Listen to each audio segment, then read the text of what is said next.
Inspirational moment. Sometimes an inspirational moment in my life comes when I didn't even see it.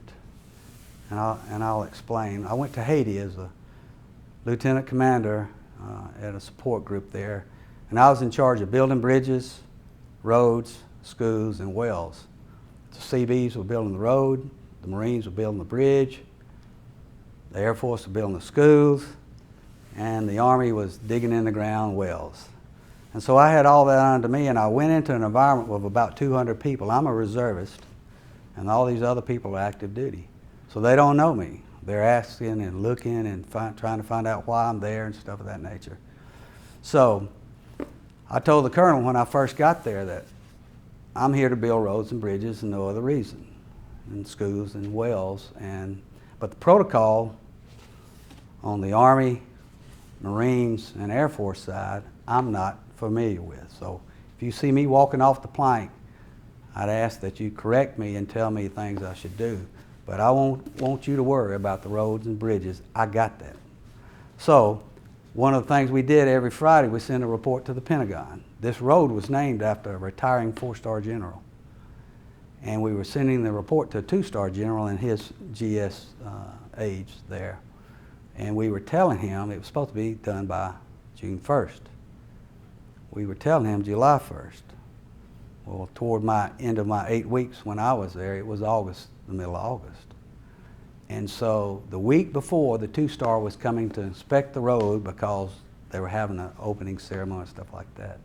He calls me and says the 2-star general is very upset at you for not letting him know what's going on, and he wants to talk to you when he lands. So what do? I'm there by myself. I went and told the colonel, we got problems.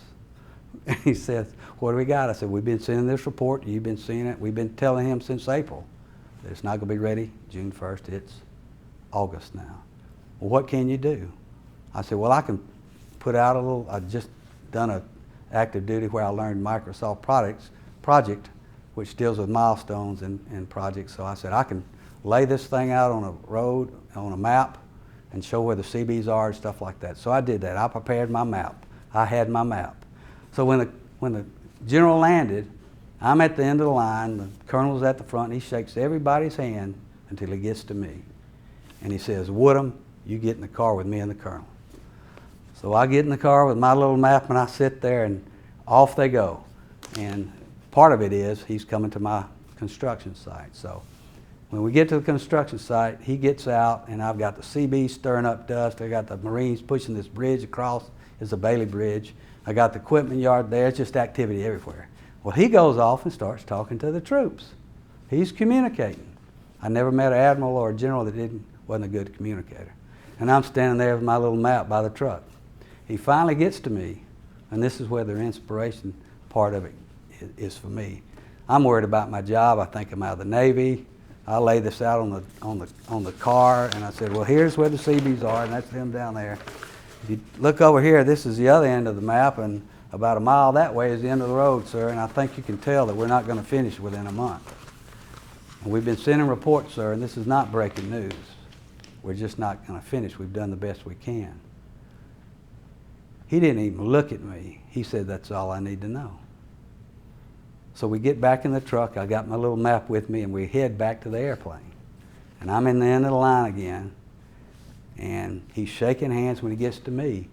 He says, Woodham, he says, you've done an excellent job. He said, I appreciate you for what you've done. You've come down here, and I want to give you a command coin.